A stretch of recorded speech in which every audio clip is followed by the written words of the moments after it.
এই পর্যায়ে আমরা দেখব ক্লিপ আর্ট। ক্লিপ আর্ট হচ্ছে কম্পিউটার ডিফল্ট কিছু পিকচার আর এখান থেকে আমরা অ্যাড করতে পারবো। ডিফল্ট পিকচার এখানে যদি আমরা ক্লিক করলে আমরা গোতে যদি ক্লিক করি তা আমরা এখানে ডিফল্ট পিকচারগুলো এখানে দেখতে পাবো। কোন পিকচারটা আমার দরকার, এখান থেকে যদি আমি এই স্ক্রল বাটন নিচের দিকে যাই তো আমার অনেক ধরনের পিকচার আমরা দেখতে পাবো। যে পিকচারটা দরকার হয় আমরা এখান থেকে ক্লিক করে নিতে পারবো। একইভাবে পিকচারটা সরাতে হলে আমি যে বলেছিলাম যে টেক্সট ওয়ার্পিং করে আমরা সরাতে হয়, টাইট করে দেবো টেক্সট ওয়ার্পিং থেকে, তা আমরা পিকচারটা যে কোনো জায়গায় লড়াতে পারবো। এই যে প্যারামিটার আছে এটা ধরে বড় ছোটো করতে পারবো। এই পর্যায়ে আমরা দেখব অটো শেপ। অটো শেপ হচ্ছে আমরা দেখেছিলাম পিকচারের বেলায় কিছু অটো শেপ ব্যবহার করেছিলাম পিকচার নিয়ে, কিন্তু এখানে তো অটো শেপটা হচ্ছে অন্য ধরনের। যেমন আমি চাচ্ছি এটা একটা হেডলাইন হিসেবে আমি করব, উপরে একটা হেডলাইন থাকবে আমাদের। যেমন এখানে আমি এটা একটু বড় করে দিলাম লাইনটাকে এবং এটা বিভিন্ন কালার করলাম এবং এই লাইনটার নিচে একটা দাগ চিহ্ন ব্যবহার করব। তা আমরা সেটার জন্য এখানে শেপে গিয়ে যদি আমরা এই যে দাগ চিহ্নটা আছে আমাদের লাইন চিহ্ন, এইটা আমি এখান থেকে টেনে শিপ চেপে ধরলে আমাদের এই লাইনটা সোজা আকারে টানতে পারবো। আমরা যতটুকু দরকার হয় ততটুকু আমরা এখান থেকে করে নেব।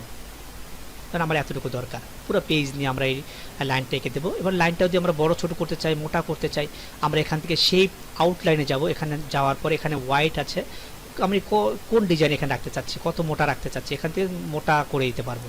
তারপর আমরা এখানে নিচে যদি যাই তো এখানে বিভিন্ন ধরনের ডিজাইন আছে, এই ডিজাইনগুলো আমরা ব্যবহার করতে পারবো। এখানে দেখে নেবেন সুন্দর সুন্দর ডিজাইন আছে, যেটা আপনাদের সুন্দর দেখায় সেটা করতে পারবো। তারপরে আমরা অটো শেপের ভিতরে আরও বিভিন্ন ধরনের ডিজাইন এখানে পাবো। আমরা কোন ডিজাইনটা আমার দরকার আছে প্রত্যেকটা নিয়ে নিয়ে দেখবেন। যেমন এখানে ইন্ডিকেট ডিজাইন আছে, ইন্ডিকেট একটা ডিজাইন আছে, এই ডিজাইনের ভিতরে কিছু দেখতে চাচ্ছি, রাইট বাটন ক্লিক করে অ্যাড টেক্সট লেখা আছে, add text, right button click করে অ্যাড টেক্সট ক্লিক করলাম, এখানে আমি কিছু লিখে দিতে পারবো। যেমন এখানে পারবো যে এদিকে যান, এরকম কিছু লিখে দিতে পারবো আমি। এরপরে আছে এটার ভিতরে আরও অনেক ধরনের শেপ আছে, আপনার দরকার যে শেপগুলো।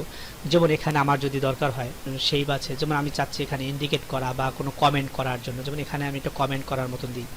এখানে আমি এরকমভাবে লিখে দিলাম যে উনি একটা কিছু বলবে। যেমন এখানে আমি প্যারামিটার যদি ধরি, এই যে নিচের প্যারামিটার আছে এটা ঘুরে দিতে পারবো কোন বরাবর রাখতে চাচ্ছি, ঘুরে এখানে লিখে দিলাম যে আমি কেমন আছেন। উনি বললো একটা জিনিস, সেটা আমরা এখান থেকে আবার ইন্ডিকেট করে দেবো। শেপ থেকে আর একটা কমেন্ট নিলাম আমরা এখান থেকে, এইটা নিলাম, এরকমভাবে নিলাম, এটাও আমি ঘুরে দিতে পারবো। এখন এখানেও কিছু লিখে দিলাম আমরা, এটা রাইট বাটন ক্লিক করে টেক্সট করে দিতে পারবো যে কেমন আছো, বলছে আমি ভালো আছি, কোথায় যাও, এরকমভাবে কিছু ইন্ডিকেট করা বা কমেন্ট করার যে আমাদের শেপ, এই শেপগুলো আমরা ব্যবহার করতে পারবো। এই পর্যায়ে দেখবো আমরা স্মার্ট আর্ট। স্মার্ট আর্ট হচ্ছে আমরা চাচ্ছি কোনো অফিসিয়ালি হোক অথবা কোনো ডায়াগ্রাম তৈরি করতে, সেই ডায়াগ্রামগুলো এখান থেকে আমরা নিতে পারবো। বিভিন্ন ধরনের ডায়াগ্রাম আছে, লিস্ট আকারে ডায়াগ্রাম আছে, আপনি যদি চান এই লিস্ট আকারে ডায়াগ্রাম ব্যবহার করতে পারবেন। তারপর প্রসেস আকারে আছে, আপনার সাইকেল আকারে আছে, যে ডায়াগ্রামগুলো আপনার দরকার সেই ডায়াগ্রামগুলো আপনি ব্যবহার করতে পারবেন। যেমন আমি এখান থেকে একটা ডায়াগ্রাম ব্যবহার করছি, এই ডায়াগ্রামটা ব্যবহার করবো এখান থেকে। যেমন এই ডায়াগ্রামটা আমি ক্লিক করলাম, ক্লিক করে ওকে দিলাম, এই ডায়াগ্রাম চলে আসে। যেমন উনি হচ্ছেন প্রিন্সিপাল, তারপর উনি হচ্ছেন ভাইস প্রিন্সিপাল, উনি হচ্ছেন বাংলা শিক্ষক, উনি হচ্ছেন ইংলিশ শিক্ষক, উনি হচ্ছেন ম্যাথ শিক্ষক। এরকমভাবে আমি আমার মতন করে একটা ডায়াগ্রাম তৈরি করতে পারবো যে কার পরে কি, একটা অফিসের বস কে, বসের আন্ডারে কী আছে, তার আন্ডারে আবার কে আছে, এরকমভাবে আমি আমার মতন করে একটা তৈরি করতে পারবো। তবে আমি দেখি এখানে যদি আমি চাই আরও বাড়াতে পারবো, এটা সিলেক্ট থাকা অবস্থায় এখানে আছে অ্যাড শেপ, আপনি আরও এখানে ক্লিক করলেন, এখানে কোন পাশে রাখবেন সেটা করে দেবেন, বিলো করে দেন, বিলোতে আর একটা চলে আসবে, দেখেন নিচে চলে যাচ্ছে। এরকমভাবে আপনি এখানে শেপগুলো তৈরি করতে বাড়াতে পারবেন। আপনার এই ডিজাইনটা যদি আরও পরিবর্তন করতে চান, বিভিন্ন ডিজাইন এখানে দেওয়া আছে, কোন ডিজাইনটা আপনি রাখতে চাচ্ছেন সেই ডিজাইনগুলো এখানে দেওয়া আছে। তারপর যদি চান এখানে আপনার যে লেআউট আছে, বিভিন্ন ধরনের লেআউট আছে, কোন লেআউটটা আপনি দরকার, এখানে দেখেন এই ধরনের লেআউট আছে। তারপর এখানে স্ট্যান্ডার্ড লেআউট আছে, তারপর নিচের দিকে যদি যান রাইট হ্যান্ডিং লেআউট আছে, এই লেআউটগুলো আপনি পরিবর্তন করতে পারবেন। আপনি এখানে যে লেখাগুলো দিবেন এই লেখাগুলো বিভিন্ন ফরম্যাট করতে পারবেন, ফরম্যাট আছে, বিভিন্ন ধরনের ফরম্যাট আছে, কোন ফরম্যাটটা আপনি রাখতে চাচ্ছেন, বিভিন্ন ধরনের অনেক সুন্দর সুন্দর ফরম্যাট, দেখেন লেখাগুলো সুন্দর ফরম্যাট হচ্ছে, প্রত্যেকটা লেখার ভিতরে আপনি ফরম্যাট করতে পারবেন, দেখেন অনেক সুন্দর সুন্দর ফরম্যাট হচ্ছে। এখানে ক্লিক করে আরও অনেক ধরনের ফরম্যাট এখানে পাবেন। এরপর যে আমরা দেখব চার্ট তৈরি করা।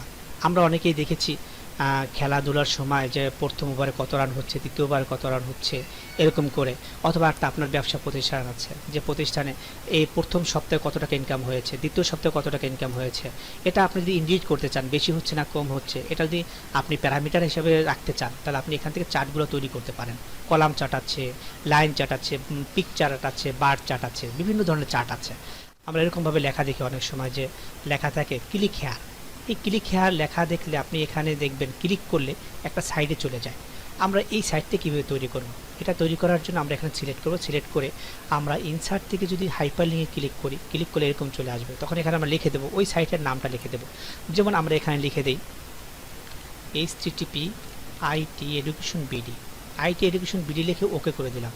ওকে করলে আমরা এই লিঙ্কটা যদি ক্লিক করি, এখানে ক্লিক করলে আমরা ওই লিঙ্কে সরাসরি চলে যেতে পারবো এই পেজ থেকে। যেমন আমরা কন্ট্রোল চেপে যদি এখানে ক্লিক করে দিই, তো আমরা সরাসরি ওই পেজে চলে যাব। এরপর যে আমরা দেখব কিভাবে আমরা একটা লেখা, যেমন আমাদের এখানে কিছু লেখা থাকতে পারে, এরকম আমাদের লেখাটা আছে। এখন আমাদের এই লেখাটা দেখা যাচ্ছে, এই লেখাটার শুরু একটা জায়গা ফাঁকা আছে, উপরে একটা জায়গা ফাঁকা আছে, ডান পাশে একটা জায়গা ফাঁকা আছে।